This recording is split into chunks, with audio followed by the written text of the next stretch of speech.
bebe, asawa ko, be, happy mansari sa ating dalawa. Ito na naman tayo.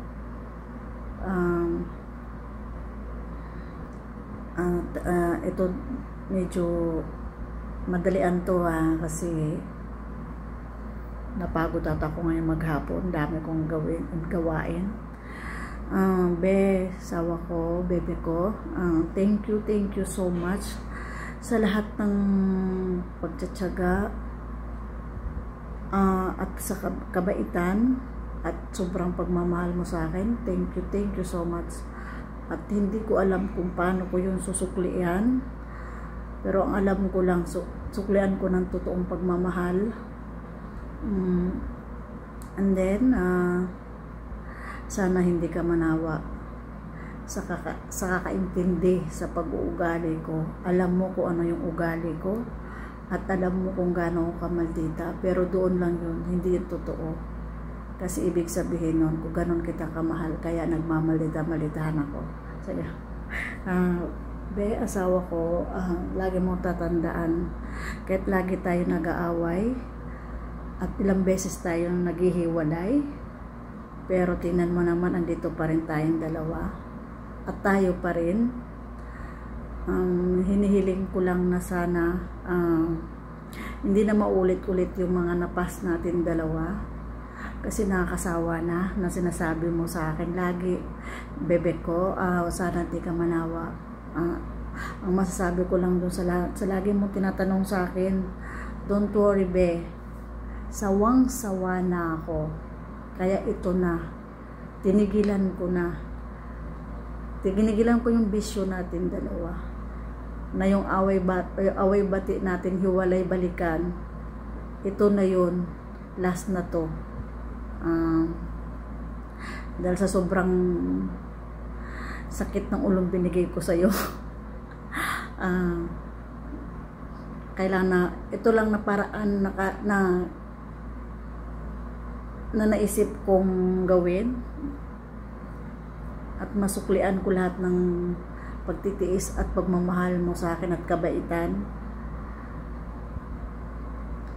Bawasan ko yung kamalitan ko, joke lang. Be, asawa ko,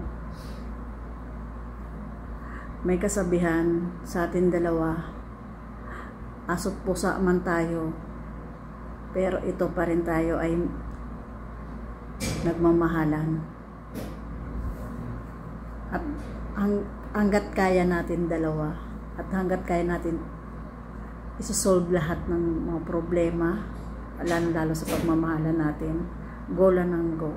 Basta walang mag-give up sa atin dalawa. Kahit ilang beses ako nag-give up, pero andyan ka.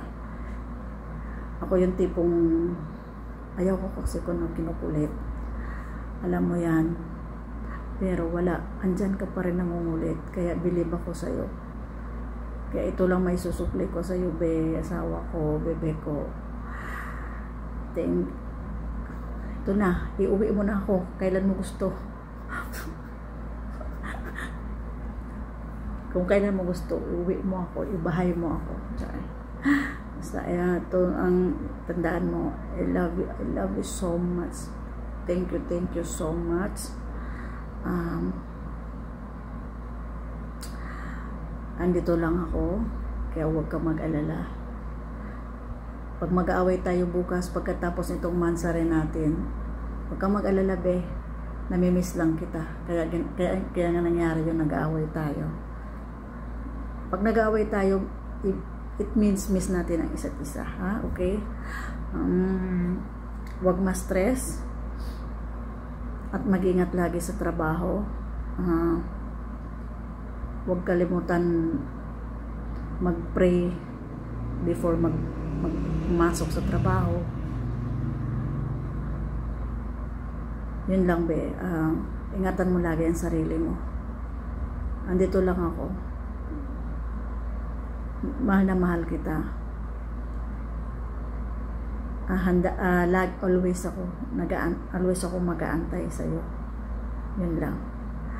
Bebe ko, asawa ko, be, I love you so much. Yun lang. Thank you guys. And happy mansari ulit sa ating dalawa. Sana magustuhan mo yung sinabi ko, be. Kasi wala akong kudigo eh. Kung ano lang naisip ko, ay ibig sabihin, yun ang nasa puso ko. No need kudigo. Ibig sabihin, totoo lahat ko ano yung nasabi ko. Sana magustuhan mo. Yun lang. And I love you. Mwah.